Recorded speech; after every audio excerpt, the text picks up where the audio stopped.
নমস্কার প্রিয় ভক্তবৃন্দ।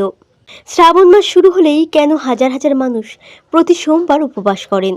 কেন বলা হয় এই একটি ব্রত মানুষের জীবনের সবচেয়ে কঠিন বাধাও দূর করতে পারে? কেন অবিবাহিত মেয়েরা এই ব্রত পালন করলে মনের মতো জীবনসঙ্গী লাভ করেন? কেন বিবাহিত নারীরা স্বামীর দীর্ঘায়ু কামনায় এই ব্রত করেন? আর কেন পুরুষরাও এই ব্রত করলে কর্মজীবন, অর্থভাগ্য ও সংসারের অশান্তি দূর হওয়ার আশীর্বাদ পান? আপনি কি জানেন, শ্রাবণ মাসে ভগবান শিবকে একটিমাত্র বেলপাতা ভক্তি ভরে অর্পণ করলেও তার পুণ্য সাধারণ দিনের তুলনায় বহুগুণ বৃদ্ধি পায় বলে শাস্ত্রে বর্ণিত হয়েছে। কিন্তু এই ব্রত পালন করারও কিছু নিয়ম আছে। অনেকেই অজান্তে এমন কিছু ভুল করে বসেন যার ফলে ব্রতের পূর্ণ ফল লাভ হয় না। আজকের এই ভিডিওতে আমরা জানব 2026 সালে শ্রাবণ মাসে কটি সোমবার রয়েছে, কিভাবে সম্পূর্ণ নিয়মে সোমবারের ব্রত পালন করবেন, শিবলিঙ্গে কোন কোন উপকরণ অর্পণ করবেন, কি খাবেন কি খাবেন না, কোন কাজ একেবারেই নিষিদ্ধ, আর এই ব্রতের অলৌকিক মাহাত্ম্য।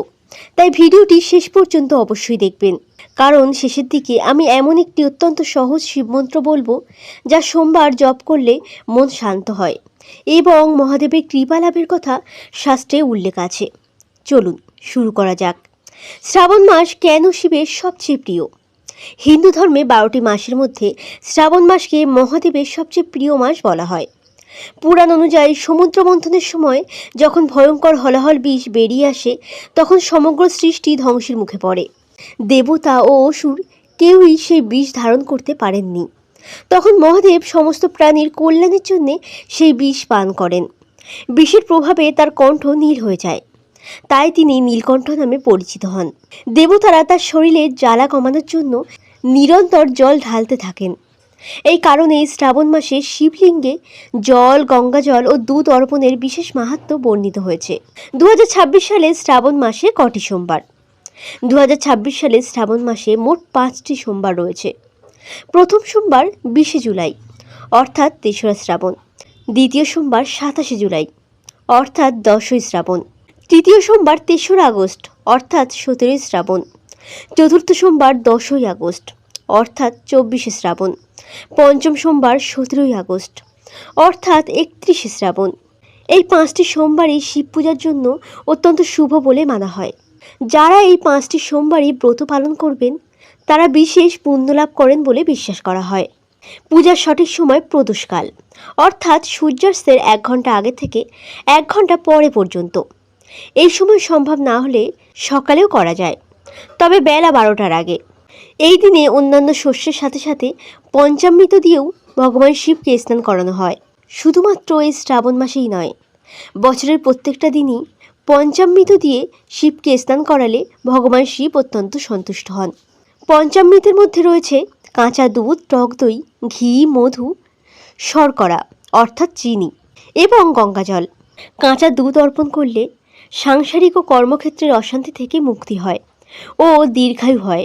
টক দই অর্পণ করলে দুর্ভাগ্য থেকে মুক্তি ও গ্রহদোষ কাটে। ঘি শারীরিক অসুস্থতা থেকে মুক্তি ও সন্তান লাভের পথ প্রশস্ত করে। মধু অর্পণ করলে মান সম্মান বৃদ্ধি পায়, কর্মক্ষেত্রে উচ্চ পদ লাভ হয়, ব্যক্তিগত সম্পর্কের মধ্যে মিষ্টতা বাড়ে। শর্করা অর্থাৎ চিনি বা মিষ্টি অর্পণ করলে আর্থিক সমস্যা থেকে মুক্তি সম্ভব ও বৈভব বৃদ্ধি পায়। এছাড়াও গঙ্গাজল অর্পণ করলে মহাদেব অত্যন্ত সন্তুষ্ট হন ও মোক্ষ লাভ হয়। এবার বলি সোমবার ব্রত পালনে কী ফল লাভ হয়। শাস্ত্রে বলা হয়েছে, যিনি নিষ্ঠা ভরে শ্রাবণের সোমবার ব্রত পালন করেন তার জীবনের বহু বাধা দূর হতে শুরু করে, মানসিক অশান্তি কমে, পারিবারিক সুখ বৃদ্ধি পায়, দাম্পত্য জীবন মধুর হয়, সন্তান লাভের কামনাও পূর্ণ হতে পারে বলে বিশ্বাস রয়েছে। অর্থকষ্ট ধীরে ধীরে দূর হতে পারে, শত্রু ভয় কমে, কর্মক্ষেত্রে উন্নতির সুযোগ আসে। সবচেয়ে বড় কথা, ভগবান শিবের কৃপা লাভ হয়। কারা এই ব্রত পালন করবেন? এই ব্রত নারী পুরুষ সকলেই করতে পারেন। অবিবাহিত ছেলে মেয়েরা, বিবাহিত নারী, বিবাহিত পুরুষ, বয়স্ক মানুষ সকলেই এই ব্রত রাখবেন। যারা সম্পূর্ণ উপবাস রাখতে পারবেন না তারা ফলাহার করে ব্রত পালন করতে পারেন। মূল বিষয় হলো ভক্তি ও আন্তরিকতা। এবার বলি সোমবার ব্রত কিভাবে পালন করবেন। ভোরে ব্রহ্ম মুহূর্তে উঠে স্নান করুন। পরিষ্কার সাদা বা হালকা রঙের পোশাক পরুন। বাড়ির পূজা স্থান পরিষ্কার করুন। সম্ভব হলে শিব মন্দিরে যান। না পারলে বাড়িতেই শিবলিঙ্গ বা মহাদেবের ছবির সামনে পূজা করুন। প্রথমে গণেশ বন্দনা, তারপরে মহাদেবকে ধ্যান করুন। ওং নমঃ শিবায় জপ করুন। শিব চালিসা পাঠ করুন। মহামৃত্যুঞ্জয় মন্ত্র অথবা রুদ্রাষ্টক পাঠ করতে পারেন। দিনভর যতটা সম্ভব শান্ত থাকুন। সন্ধ্যায় পুনরায় প্রদীপ জ্বালিয়ে আরতি করুন। এবার বলি শিবলিঙ্গে কি কি অর্পণ করবেন। গঙ্গা জল, বেলপাতা, ধুতরা, আকন্দ ফুল, সাদা ফুল, চন্দন, দুধ, দই, মধু, ঘি, চিনি, ভস্য, সাদা চন্দন এবং ভগবানকে ফল অর্পণ করবেন। প্রতিটি উপকরণ অর্পণের সময় ওং নমঃ শিবায় মন্ত্রটি জপ করুন। এবার জানুন বেলপাতা অর্পণের নিয়ম। বেলপাতা যেন অবশ্যই 3টি পত্রযুক্ত হয়। ছেঁড়া বা পোকা লাগা পাতা দেবেন না। পরিষ্কার করে ধুয়ে বেলপাতাটি অর্পণ করবেন। পাতার মসৃণ দিক শিবলিঙ্গের দিকে রাখুন। ভক্তি ভরে অর্পণ করাই সর্বাধিক গুরুত্বপূর্ণ। তবে শ্রাবণ মাসের সোমবার করার আগের দিন অর্থাৎ রবিবারের দিন অবশ্যই নিরামিষ আহার করবেন। এবার বলি ব্রতের দিন কি খাবেন। অনেকেই নির্জলা উপবাস করেন, অনেকে শুধু জল পান করেন, আবার অনেকে ফল আহার করেন। তবে এই দিনে কাঁচা দুধ খাবেন না। সন্ধ্যায় পূজা শেষে প্রসাদ গ্রহণ করাই শ্রেয়। তবে যদি আপনি উপোস করে না থাকতে পারেন, দই, কলা, আপেল, ডাবের জল, মাখানা, চীনাবাদাম, সাবুদানা খেতে পারেন। এছাড়াও যদি কোনো অসুস্থ ব্যক্তি থাকে, তিনি শ্যামা চাল রান্না করে খেতে পারেন। এখন জানুন কি কি খাবেন না। আমিষ জাতীয় খাবার, চালের জিনিস, যে কোনো শস্য দানা, কাঁচা দুধের তৈরি খাবার, যে কোনো শাক, মদ্যপান, অতিরিক্ত ঝাল মশলাযুক্ত খাবার, তামসিক খাবার। শ্রাবণ মাসের সোমবারে কি কি কাজ নিষিদ্ধ।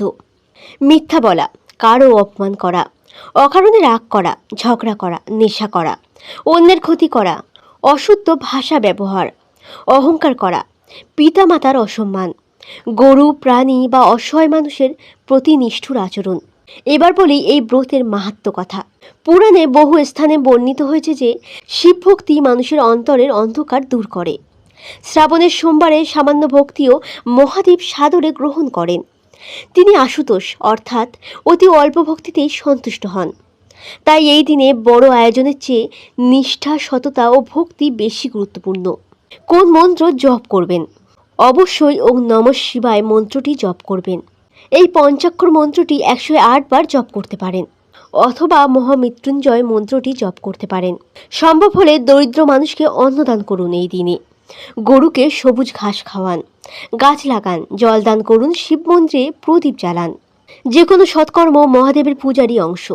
ভক্তবৃন্দ, মহাদেব কখনোই ধন সম্পদ দেখেন না, তিনি দেখেন ভক্তের আন্তরিকতা। একটি বেলপাতা, 1 ফোঁটা জল আর অন্তরের ভক্তি, এই 3টি মহাদেবকে সন্তুষ্ট করার জন্যে যথেষ্ট বলে শাস্ত্রে বর্ণিত হয়েছে। তাই এই শ্রাবণ মাসের প্রতিটি সোমবার যতটা সম্ভব ভক্তি ভরে পালন করুন। মহাদেবের কৃপায় আপনার ও আপনার পরিবারের সকলের জীবনে শান্তি, সুস্বাস্থ্য, মঙ্গল এবং আধ্যাত্মিক উন্নতি আসুক। হর হর মহাদেব। ভিডিওটি যদি ভালো লেগে থাকে তাহলে লাইক করুন, পরিবারের সদস্য ও বন্ধুদের সঙ্গে শেয়ার করুন এবং মহাদেবের ভক্তদের কাছে পৌঁছে দিন। কমেন্টে লিখুন ওং নমঃ শিবায়। নমস্কার।